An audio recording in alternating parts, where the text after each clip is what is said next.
我这是在哪儿？怎么回事？啊，不行，太饿了，我得找点东西吃。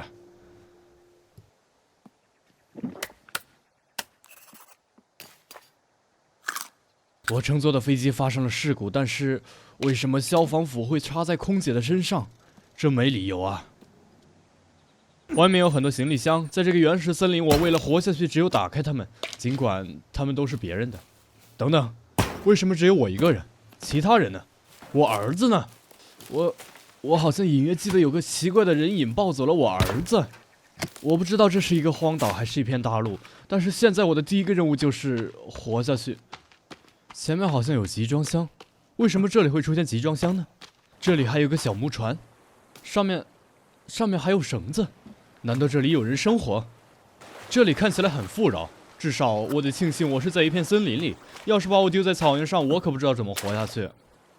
前面好像有根奇怪的东西，啊，人头！这里究竟什么地方？这个人头的牙齿被人镶嵌了钢钉，看起来他生前一定遭受到了折磨。这到底是什么鬼东西干的？哦，我的天！不仅只有一个，这附近到处都是这玩意儿。这集装箱好像被人打开过了，这里面还有几个包裹，让我打开它看一下。这里面好像都是一些电路板，他们为什么没有拿走这些？难道这里生活的是原始人？但是为什么这里会出现集装箱？这肯定不是凭空出现的，一定是有人运到这里来的。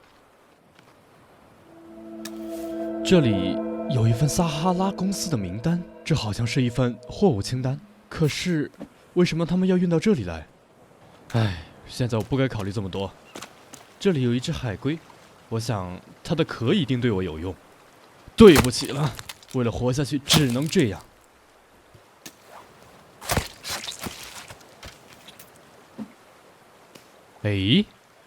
这玩意儿叫做乌龟的头，没错，乌龟的头。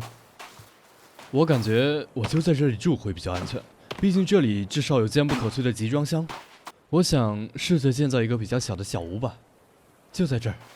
现在我要收集木头了，好你个海鸥！有肉吃了。在砍树之前，我做了一个可放木头的货架，这样我就直接把一大堆木头推回来。收集材料其实也挺麻烦的。就是这样，用起来挺趁手的。至少我现在还有一把消防斧，要是没有这把斧头，我都不知道我该怎么去砍树了。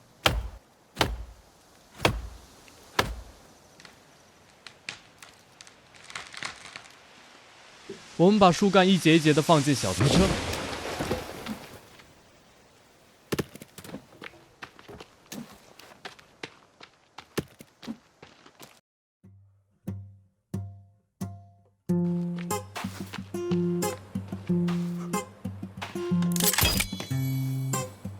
我建好了房子，看起来挺好的。至少我现在觉得我特别的幸运。现在我要去找特别多的石头，有备无患。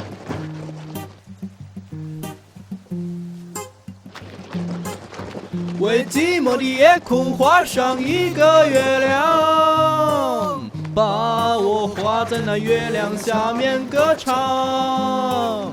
为冷清的房子画上一扇大窗，再画上一张床，画一个姑娘陪着我，再画个花边的被窝，画上朝露与柴火，我们一起生来一起活。